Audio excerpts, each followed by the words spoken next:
నమస్తే ఫ్రెండ్స్, నేను మీ బిందుని. Welcome back to HK777 kitchen. ఈరోజు మన HK777 కిచెన్లో పండుగ స్పెషల్.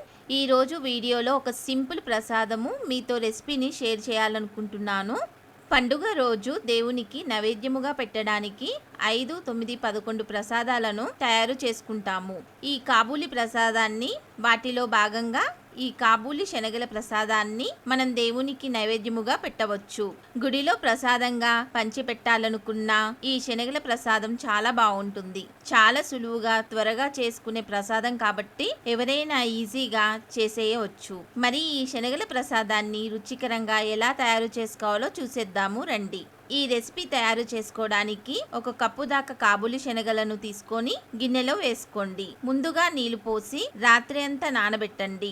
ఈ శనగలను శుభ్రంగా 2 సార్లు బాగా కడిగిన తర్వాత నీళ్లు లేకుండా వంచేసి కుక్కర్లోకి తీసుకోండి. ఈ శనగలను ఉడకపెట్టడం కోసం 2 కప్పుల దాకా నీళ్లు వేసుకోండి. 2 టేబుల్ స్పూన్ల ఉప్పు వేసుకోండి. మంటను మీడియం ఫ్లేమ్ లో పెట్టి 3 విజిల్స్ వచ్చే వరకు ఉడికించండి. చూడండి, శనగలు ఈ విధంగా ఉడకాలి అన్నమాట.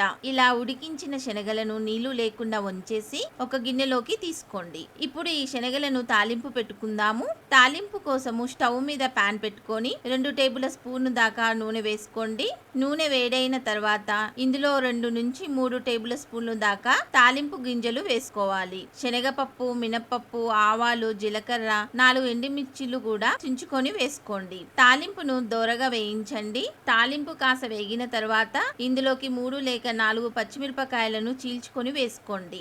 2 రెబ్బల కరివేపాకు కూడా వేసేసి కొద్దిగా వేయించేసేయండి. ఇప్పుడు ఉడికించిన శనగలను వేసుకోవాలి. శనగలు వేసిన తర్వాత లో ఫ్లేమ్ లో పెట్టి 1/2 స్పూన్ దాకా ఇంగువ, 1/2 స్పూన్ దాకా పసుపును కూడా వేసేసి మరొక నిమిషాల పాటు వేయించేసి స్టవ్ ఆపి ప్యాన్ లోకి పక్కకు దించుకోండి. ఇది వేడిగా ఉన్నప్పుడే 2 టేబుల్ స్పూన్ దాకా సన్నగా కట్ చేసుకున్న కొత్తిమీర, అలాగే 1/4 కప్పు దాకా తురుముకున్న పచ్చి కొబ్బరిని వేసేసి కలిపేయండి. ఎంతో రుచికరమైన కాబూలి శనగల ప్రసాదం రెడీ అయిపోతుంది.